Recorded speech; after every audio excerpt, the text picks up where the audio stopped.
नमस्कार, आप देख रहे हैं समाचार 24+ और मैं हूं आपके साथ हनी सहगल। अगर बात करें कोरोना वायरस के कारण जो लगा हुआ लॉकडाउन की, तो बहुत से लोगों को परेशानियों का सामना करना पड़ रहा था। लेकिन इस परेशानी के अंदर और इस कोरोना वायरस की महामारी के अंदर जिसने सबसे ज़्यादा काम किया है दिल्ली पुलिस, डॉक्टर्स, एमसीडी कर्मचारियों ने। लेकिन बहुत दुखद की बात है और समाचार 24+ की पूरी टीम की तरफ से उन एमसीडी के 4 कर्मचारियों को भव्यपूर्ण श्रद्धांजलि, जिनकी 4 कर्मचारियों की मौत इस कोरोना वायरस के कारण हो चुकी है। ये बात क्लियर स्पष्ट थी कि 60 से 65 साल के ऊपर के लोगों को बाहर निकलने नहीं दिया जाएगा। लेकिन फिर भी एमसीडी की एक ऐसी कर्मचारी महिला थी जिसको काम पे बुलाया गया और 65 वर्षीय उस महिला की मौत हो गई, जो बिल्कुल दुखद की बात है। इसी बात में हम बात करेंगे दीपक कुमार पिहाल जी से, जो कि एमसीडी के खुद एक सफाई कर्मचारी हैं, कि किस तरह से कोरोना वायरस के अंदर एमसीडी ने लोगों की मदद करी है। लेकिन अगर देखा जाए तो एमसीडी के कर्मचारियों की सैलरी तक नहीं आ रही है।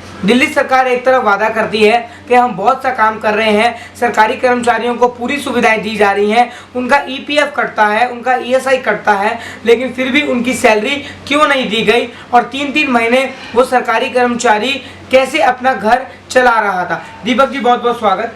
नमस्कार, मेरा नाम दीपक पिहाल है और मैं निगम कर्मचारी एकता मंच से दिल्ली प्रदेश अध्यक्ष हूँ और रोहिणी जोन में कार्यरत एक दैनिक वेतन भोगी सफाई कर्मचारी के पद पर नियुक्त हूँ। दीपक जी, एमसीडी की सैलरी नहीं आ रही है, जो सुनने में आया है 30 से 35 हज़ार जिस बंदे की सैलरी होनी चाहिए उसकी सैलरी सिर्फ 7 से 10 हज़ार है। क्या ये सच है?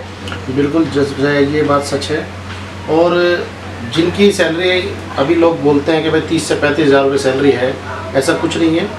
जो पुराने वर्कर हैं, जो 84 के लगे हुए हैं या 96 के लगे हुए हैं, उन लोगों के पे स्केल और जितना उन लोगों का भत्ता वत्ता लगा करके जो सैलरी बनती है, उनकी सैलरी 30 से 35 हज़ार रुपये है। लेकिन जो दिल्ली के अंदर कार्यरत जो कच्चा सफाई कर्मचारी है और जो कैजुअल कर्मचारी अन्य डिपार्टमेंटों में हैं, उनकी सैलरी 10 से 12 हज़ार रुपये है, जिसमें कि 2668 रुपये का ईपीएफ के नाम पर पैसा काट लिया जाता है, जिस ईपीएफ को 2016 से उत्तरी दिल्ली में काटा जा रहा है। यही मैं आपको रोकूंगा कि 7 से 10 हज़ार रुपये के लिए आप लोग, जैसे कि आप सफाई कर्मचारी हैं, आप लोग सीवर के अंदर घुस के सफाई करते हैं, आप गली नाली के कीचड़ की गार उठाते हैं, नालियां साफ करते हैं, 7 से 10 हज़ार रुपये। लेकिन अगर मैं बात करूं, केंद्र सरकार ने जो प्लान घोषित किया हुआ है कि आज अगर कोई सिक्योरिटी गार्ड या कोई कर्मचारी भी रखा जाता है तो 12 हज़ार रुपये मिनिमम सैलरी है, जो आंकड़ा है। तो 12 से भी कम 10, ये क्यों? देखिए, दिल्ली का जो न्यूनतम वेज है वो 14,550 रुपये का है, जिसके अंदर हमारे को 2668 रुपये ईपीएफ के नाम पर काटे जाते हैं और कुल मिला के 12,099 रुपये कुछ सैलरी आती है। और जो पैसा ईपीएफ के नाम पर काटा जाता है, हमारा 2016 से उत्तरी दिल्ली नगर निगम के अंदर पैसा काटा जा रहा है, जिसका अभी तक निगम सरकार ने कोई ब्यौरा कर्मचारी को नहीं दिया, ना कोई ईपीएफ नंबर अलॉट करके दिए और ना ही उनका पैसा अपडेट किया। जिनके नंबर अलॉट हुए उन्होंने अपना ईपीएफ चेक कराया तो उनके ईपीएफ में एक बड़ा धांधलाबाजी सामने आया, बड़ा घोटाला निकल कर आया, जो कि करोड़ों रुपए का है। 2016 अगस्त से ईपीएफ कटा था और ईपीएफ का पैसा 2018 मार्च से शो करा जा रहा है अकाउंट के अंदर। तो 2 साल का जो पैसा था वो पैसा निगम सरकार ने उड़ा दिया। दिल्ली सरकार के जितने भी विधायक हैं या महिला सीट पर जितनी भी विधायक हैं, सब कहते हैं कि हम बराबर काम कर रहे हैं। कोरोना में हमने लोगों को वस्तुएं दान करी, भोजन खिलाया और उनको मास्क बांटे, सैनिटाइजर बांटे। जिस जगह आप रहते हैं, मंगोलपुरी से विधायक है राखी बिरलान जी, उनके बारे में मैं जानना चाहूँगा किस तरह से काम उन्होंने अपने क्षेत्र में किया है। उनके एंटी चुनाव अभी आप भी लड़े हैं। देखिए, जो हमारी बहन राखी बिरला जी हैं, जो डिप्टी स्पीकर भी हैं दिल्ली सरकार के अंदर, उन्होंने अभी तक कोई ऐसा विकास कार्य अपनी विधानसभा में नहीं किया जो कि हम भी आपको चैनल के माध्यम से बता सकें। अभी जो कोरोना जैसी वैश्विक महामारी के चलते पूरे देश भर में एक प्रकोप फैला हुआ है और दिल्ली के अंदर अभी कुछ लोगों को कोरोना पॉजिटिव पाया गया मंगोलपुरी के अंदर। उनकी वीडियो भी साझा की गई व्हाट्सएप के थ्रू, उस लड़के ने वीडियो भेजी। उनके पिताजी को कोरोना था, लड़के के ए ब्लॉक का केस था, मंगोलपुरी ए ब्लॉक का, जिनको ना तो दिल्ली सरकार की तरफ से कोई सहायता दी गई, ना कोई केंद्र सरकार की तरफ से कोई सहायता दी गई और उनको एडमिट करा गया। वो लड़का जाकर के एडमिट कराया उसने अपने पिताजी को LNJP के अंदर, जहां उनकी डेथ होगी। और ना उनको कोई ऐसी सुविधा दी गई अब तक कि जिससे कि वो उभर सकें। और जो हमारी राखी बिडलान जी हैं, जो विकास कार्य की बातें करती हैं, उन्होंने विकास कहाँ किया? अरविंद केजरीवाल जी कहते हैं सीसीटीवी कैमरा दिल्ली सरकार ने लगाया है, मैंने लगाया है।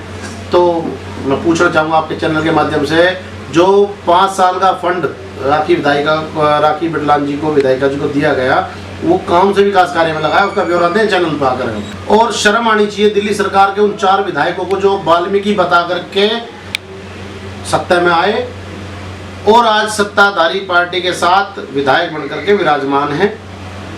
आज हमारे कर्मचारी की हालत बद से बदतर होती जा रही है। 4 कर्मचारी हमारे शहीद हो चुके हैं जो वाल्मीकि समाज से थे, सफाई कर्मचारी थे, एमसीडी में बतौर कार्यरत थे। 2 कर्मचारी हमारे पूर्वी दिल्ली के थे, 1 कर्मचारी हमारा साउथ दिल्ली का था और 1 कर्मचारी हमारा नॉर्थ दिल्ली का है। नॉर्थ दिल्ली की है महिला हमारी माता जी हैं राममती जी, अभी उनका 12 तारीख को देहांत हुआ है। कहाँ है वो चारों वाल्मीकि विधायक? कोई आवाज़ नहीं उठाता। और सांसद, हमारे यहाँ के सांसद भी इत्तेफाक से वाल्मीकि हैं, हंसराज हंस जी पद्मश्री। आज तक उन्होंने एक स्टेटमेंट नहीं दिया कि भाई मेरे वाल्मीकि समाज के लोगों के साथ इतना अत्याचार हो रहा है, वो भूख से मर रहे हैं या कोरोना से मर रहे हैं, कभी कोई संज्ञान नहीं लिया। तो मैं तो कहना चाहूँगा कि इनका ना होना ही हमारे लिए ज़्यादा बेहतर था। दुर्भाग्यपूर्ण इन्होंने एक कर्मचारी आयोग बनाया हुआ है दिल्ली सरकार ने। जिस दिल्ली सरकार ने इस आयोग का गठन किया उसने इसको अनुच्छेद 338 के तहत संवैधानिक हक नहीं दिए, जो कि कहीं ना कहीं हमारे कर्मचारियों के साथ एक बहुत बड़ा कुठारा घात है। हमारे लोगों को क्या करते हैं कि वोट बैंक के लिए एक वाल्मीकि नुमाइंदे को चुनते हैं, उसको पार्टी का नुमाइंदा बना करके चेयरमैन पद पर लगा देते हैं और बैठा देते हैं भाई अपने समाज के बारे में कुछ नहीं कहना। दीपक जी, जो वर्तमान यहाँ के सांसद हैं हंसराज हंसी जिनकी आप बात कर रहे हैं, जाने माने सेलिब्रिटी रह चुके हैं, म्यूजिक इंडस्ट्री में बहुत बड़ा नाम है, बॉलीवुड के जाने माने चेहरे हैं, लेकिन ये बात बहुत बड़ी है कि क्या वो सांसद बनने के योग्य थे? एक सेलिब्रिटी ट्रेंड चला था, तो मोदी सरकार ने सारे सेलिब्रिटीज को उठा के टिकट देनी शुरू कर दी थी। हंसराज हंसी कभी क्षेत्र में नहीं दिखे होंगे, हंसराज हंसी को कोई राजनीति नॉलेज नहीं है। उसी के अलावा अगर मैं बात करूं गौतम गंभीर जी, सनी देओल जी, ये सब जाने माने चेहरे हैं, ब्रांड एम्बेसडर्स हैं कंपनी के, लेकिन ये राजनीति में कैसे कूद गए जो आज लोगों के बीच में नहीं आ रहे? देखिए, जैसे कि आपने भी जिक्र किया पद्मश्री हंसराज हंसी का, मैं आपके चैनल के माध्यम से कहना चाहूँगा कि इनको चुनाव नहीं लड़ना चाहिए था, क्योंकि ये तो खुद ही एक सेलिब्रिटी थे और राष्ट्रीय सफाई कर्मचारी आयोग के अंदर डिप्टी चेयरमैन भी थे। वहाँ रहकर इन्होंने समाज के लिए काम नहीं किया, कभी वाल्मीकि समाज के लिए बाहर नहीं निकल गए। आज वाल्मीकि खुद को बता करके ये चुनाव लड़े उत्तरी दिल्ली से और जीत गए। जिस दिन से चुनाव जीते हैं आज तक अपने कभी लोकसभा क्षेत्र में नहीं घूमे। और मैं तो ये कहता हूँ कि आपको संसद में हमने भेजा, वो इसलिए भेजा था कि हमारे समाज की, हमारे लोगों की आप वहाँ आवाज़ उठाएंगे। दिल्ली के अंदर और पूरे भारतवर्ष के अंदर वाल्मीकि समाज के साथ शोषण चल रहा है चरम सीमा पर, उसकी आवाज़ उठाएंगे। लेकिन वीडियो में जो देखते हैं, संसद की वीडियो जो आती हैं, उसमें आप सोए हुए पाते हो। सोते रहे तो आपको सोने के लिए थोड़ी भेजा उधर। मैं आपके चैनल के माध्यम से मांग करता हूँ हंसराज हंसी से कि वो अपना इस्तीफा दें और जिस तरह से सामाजिक कार्यकर्ता के रूप में काम करते आए थे उसी तरह से काम करें। आप तो सत्ता से बाहर रहकर भी इतना काम समाज के लिए कर सकते हैं, तो आपको तो वैसी सांसद के लाइन में नहीं आना चाहिए था, लेकिन आगे हैं तो कम से कम कुछ करके दिखाएं।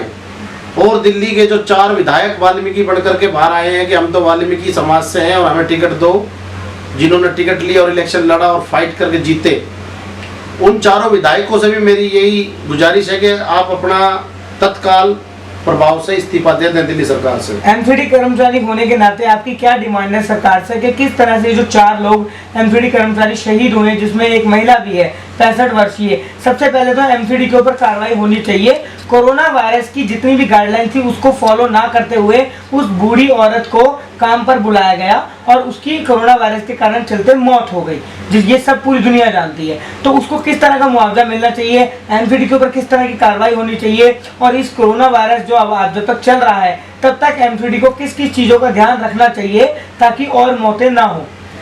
देखिए, मुआवजे की बात करें तो दिल्ली सरकार से हमारा ये कहना है, अपील है माननीय मुख्यमंत्री जी से कि सर्वप्रथम तो बिना विलंब करे जो 4 सफाई कर्मचारी हमारे शहीद हुए कोरोना वायरस के चलते, उन लोगों को आर्थिक रूप से जो आपने घोषणा की हुई थी 1 करोड़ रुपए की, वो तत्काल प्रभाव से उनको दें, घोषणा करें उसकी। दूसरा, उन अधिकारियों पर जो संबंधित अधिकारी हैं, सबसे पहले साउथ दिल्ली कमिश्नर, जिसके कार्य क्षेत्र में 57 वर्षीय भाई हमारे बड़े विनोद जी का जो देहांत हुआ कोरोना वायरस के चलते ग्रीन पार्क जोन के अंदर, उनको जबरन नौकरी पर बुलाया गया, जिसमें उपायुक्त ग्रीन पार्क जोन और SSKC भारद्वाज ग्रीन पार्क जोन और SI ललित कुमार गौड़ ग्रीन पार्क जोन, जो वार्ड 55 के SI हैं। इन लोगों को मुख्य रूप से आरोपी घोषित करें और इन लोगों को कानूनी प्रक्रिया के तहत सजा दिलाएं, क्योंकि इन्होंने जबरन उस व्यक्ति को ड्यूटी बुलाया, जबकि दिल्ली सरकार की गाइडलाइंस और केंद्र सरकार की गाइडलाइंस ये कहती थी कि 55 वर्षीय कर्मचारी कोई भी काम पर नहीं लिया जाएगा। और इसी तरह नॉर्थ दिल्ली के अंदर पाया गया, जो हमारी बुजुर्ग महिला थी रामपति जी, जिनका देहांत हुआ 12 मई को कोरोना के चलते, महाराजा बालाजी अग्रसेन जो हमारा एक्शन हॉस्पिटल है यहाँ पर पश्चिम बिहार में, उसके अंदर उनकी डेथ हुई। पंजाबी बाग में उनका अंतिम संस्कार किया गया। इधर भी जो कमिश्नर थी हमारी, पूर्व कमिश्नर हमारी वर्षा जोशी जी, उन पर सख्त कार्रवाई होनी चाहिए। और हमारे जो नरेला जोन के उपायुक्त हैं, उनके ऊपर कार्रवाई होनी चाहिए। आपने वर्तमान विधायक पे आरोप लगाया है राखी बिरलान जी के ऊपर कि उन्होंने क्षेत्र में कोई कार्य नहीं किया है और अपने आप को वाल्मीकि बारात बताते हुए सत्ता की सीट तो हासिल कर ली है, लेकिन क्षेत्र में, जबकि आपके बगल में ही घर है, यहाँ पे कभी दिखाई नहीं दी है। CCTV कैमरे जो यहाँ पे लगे हैं वो चलते नहीं हैं, चलते हैं तो उनका कंट्रोल रूम कहाँ पर है? तो ये सब आरोप लगाते हुए राखी बिरलान जी से क्या कहना चाहेंगे, क्योंकि निगम के चुनाव नजदीक है? देखिए, मैं कहना चाहूँगा कि जो CCTV कैमरे लगा करके जनता को लॉलीपॉप दिया गया, इसका सर्वर रूम बताएं पहले तो विधायिका जी कि कहाँ पर स्थित है, कहाँ से इनको कंट्रोल किया जाता है और कहाँ से इनकी सारी कार्रवाई चलती है। दूसरा, हमारी जो विधायिका हैं, उन्होंने अभी वाईफाई जो CM के द्वारा चलाया गया था, फ्री ऑफ वाईफाई CM के तौर पर, वो वाईफाई सिर्फ और सिर्फ इलेक्शन से 1 दिन पहले चला था और आज तक नहीं चला। तो मेरी आग्रह उनसे कि उस वाईफाई में भी जान डालें, दिल्ली सरकार से कहें कि मुख्यमंत्री जी कोई मंत्र ऐसा फूकें जिससे कि वाईफाई के अंदर कुछ जान आए और जिससे कि सभी लोगों को सुविधा का लाभ मिल सके। क्योंकि दिल्ली की जनता को बेवकूफ़ तो बनाया आप लोगों ने, दिल्ली की जनता को बेवकूफ़ बनाया। बिजली फ्री दे रहे हैं, 200 यूनिट, 400 यूनिट और 20,000 लीटर पानी फ्री दे रहे हैं। फ्री मैं पूछना चाहता हूँ दिल्ली सरकार से कि फ्री पानी कैसे दे रहे हैं आप? जो 20,000 लीटर का आप घोषणा कर रखे 20,000 लीटर तक हम पानी फ्री देंगे, लेकिन 20,000 से ऊपर अगर जो 1,000 लीटर हो जाता है तो उसका पूरा बिल लेते हो आप। 30,000 की खपत है, अगर जो हम 500 लीटर की भी टंकी लगा लेते हैं, उससे भी हमारा महीने का 30,000 लीटर पानी हो जाता है। तो फ्री कहाँ से दिया? तो इस तरह के ढकोसलों में अपनी सरकार ना चलाएं।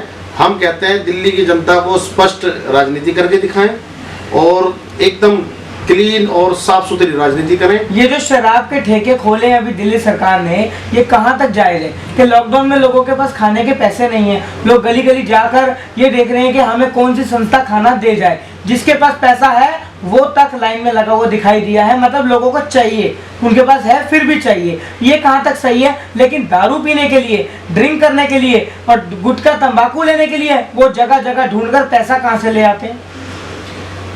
देखिए, ये तो बड़ा एक सवाल है दिल्ली की जनता के लिए, और दिल्ली की जनता को खुद के स्वास्थ्य की भी देखनी चाहिए, औरों के स्वास्थ्य को भी देखना चाहिए। और जिस तरह से ये लॉकडाउन के तहत ठेके दारू के खोले गए, मैं कहता हूँ दिल्ली सरकार का ये सबसे विफल एक, मैं कहूँगा इसको, प्रयास रहा कि ठेके खोल दिए, जिससे कि दिल्ली सरकार को दिल्ली की बिल्कुल भी ऐसा लगता है कि दिल्ली की जनता की बिल्कुल भी चिंता नहीं है। ना तो उनका कोई विधायक अपनी विधानसभा में इस टाइम मौजूद है, सब विधानसभा छोड़ करके फरार हैं, क्योंकि सब लोग माला माल हैं, सब घूम रहे बाहर, सब तरह की फैसिलिटीज उनके लिए, लॉकडाउन सिर्फ गरीब आदमी के लिए।